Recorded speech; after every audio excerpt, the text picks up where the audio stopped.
Меня зовут Алена. 2 года назад я приехала из Украины в Германию со своими детьми. Полина, 7 лет, и Ярослав, 6 лет. Ярослав имеет расстройство аутистического спектра.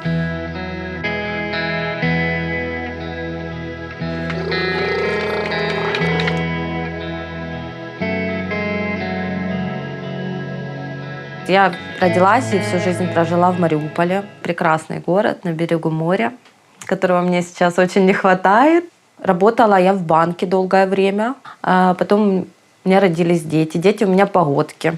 У них меньше года разницы. Мы жили очень близко к морю. У нас буквально 10 минут было пешком до моря, поэтому мы очень часто были на пляже. Если хорошая погода и нету дождя, то мы выбирались на пляж.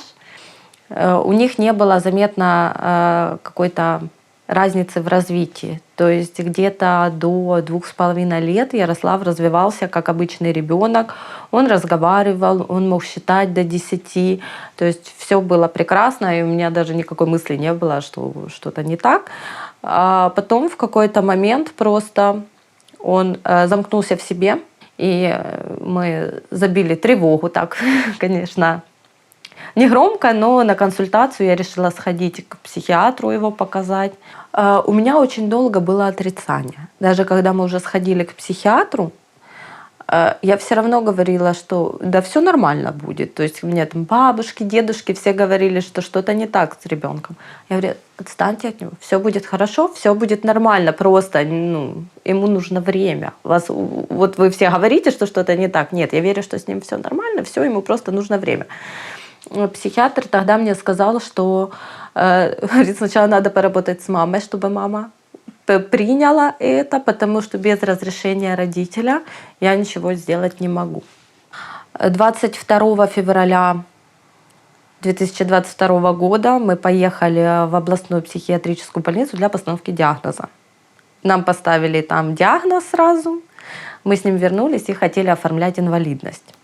С диагнозом и с инвалидностью было бы больше возможностей какую-то терапию проводить. У нас рядом был центр, там была терапия с собаками, еще разные занятия. И, как мне говорили, что все это можно сделать сейчас, как можно больше занятий ему дать, скорректировать его, подготовить к школе. Как для меня вот тут диагноз, который я на тот момент еще до конца не осознавала. И война, и мы вынуждены были приехать сюда. Дальше уже тут...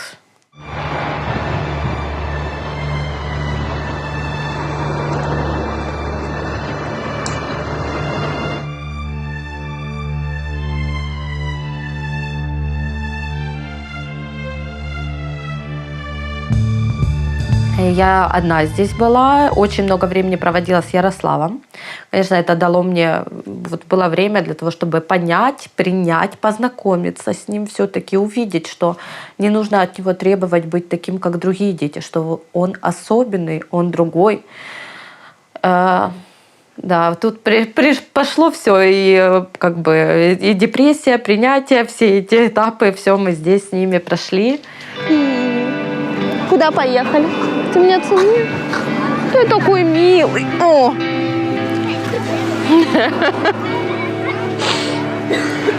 24-го мы проснулись, мы собирались идти в детский садик, дети, там была репетиция.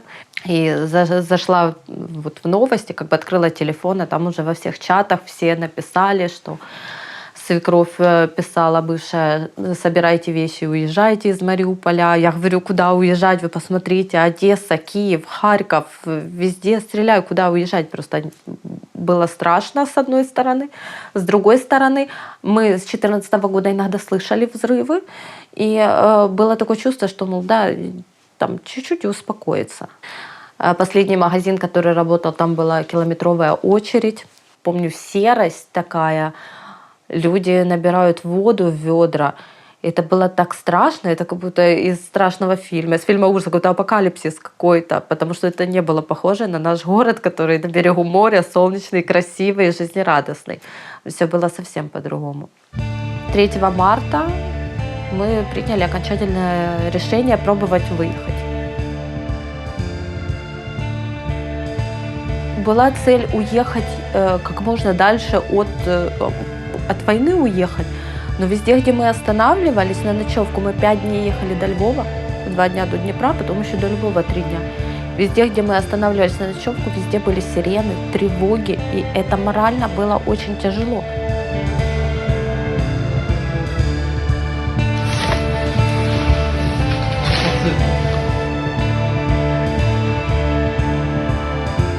Вот слава богу, в Мариуполе, хотя мы там были неделю, но мы ни разу не спускались ни в подвал, ни в бомбоубежище.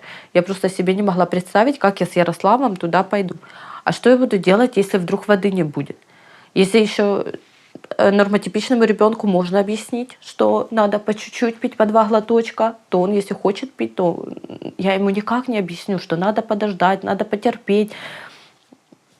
Я не понимала, как я с ним вот вообще буду в бомбоубежище. Когда он не спит ночами, кричит, когда у него там мелтдаун случается, истерики. Думаю, нас оттуда выгонят из того бомбоубежища вообще, и какой смысл? Потому что по внешнему виду эту инвалидность не видно. То есть если человек в инвалидной коляске, это сразу видят, это понимают, если есть какие-то физические отклонения. У Ярослава же физических отклонений нету.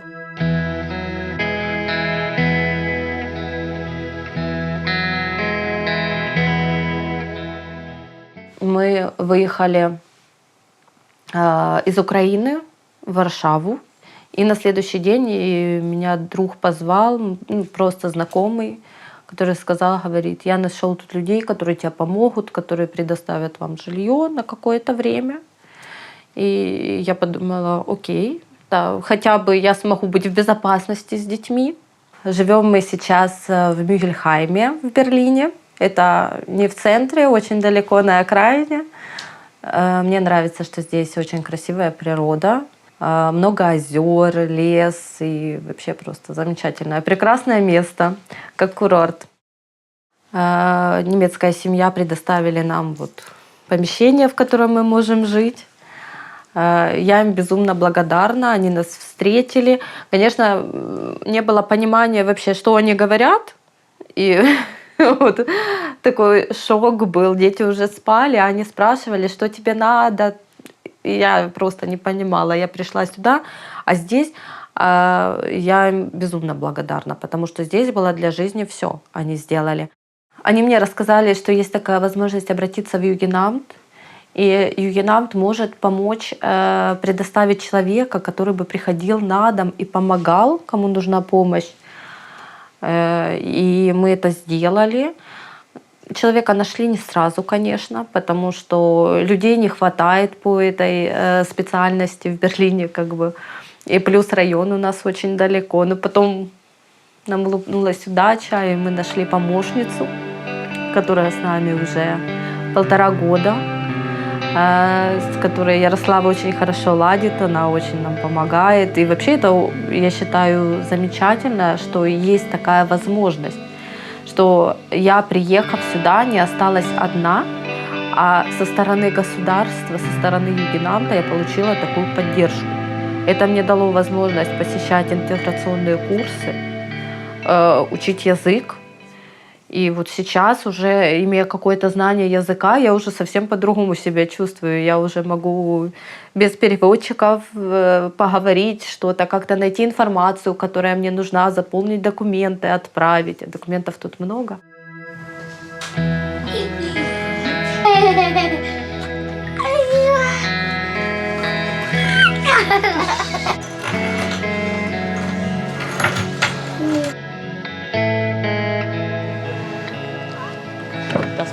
Und nochmal vielen Dank.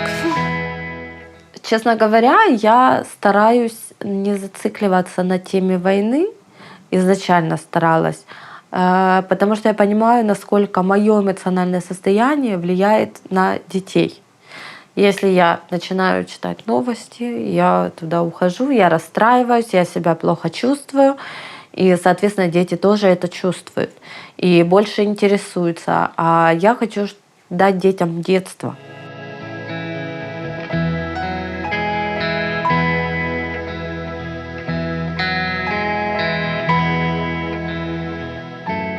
Мы когда приехали, я постоянно искала какие-то новости, я хотела узнать, живы ли мои родители. И тогда я уже увидела, что я увидела попадание в дом снаряда, я увидела, что там рядом упала авиабомба, потом я уже увидела, когда он горел. И все, он долгое время стоял разрушенный, а сейчас полностью снесли его. Но мои родители, они же были долгое время в Мариуполе, и потом они приехали сюда, в Германию. Я их уговорила, у них был очень долгий и сложный путь, чтобы выехать. И они из сгоревшей квартиры, они привезли одну вещь. Вот видишь, общий туалет. Ну, без унитаза. Да. Расстались. Ваня расстались.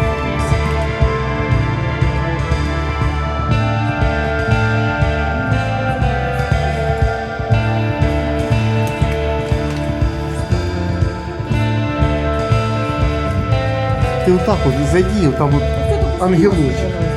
Засними ангелочка, подойди. Это я его нашел, который единственная вещь, которая сохранилась. Вот. Балерина, да? Ну, она с крылышками.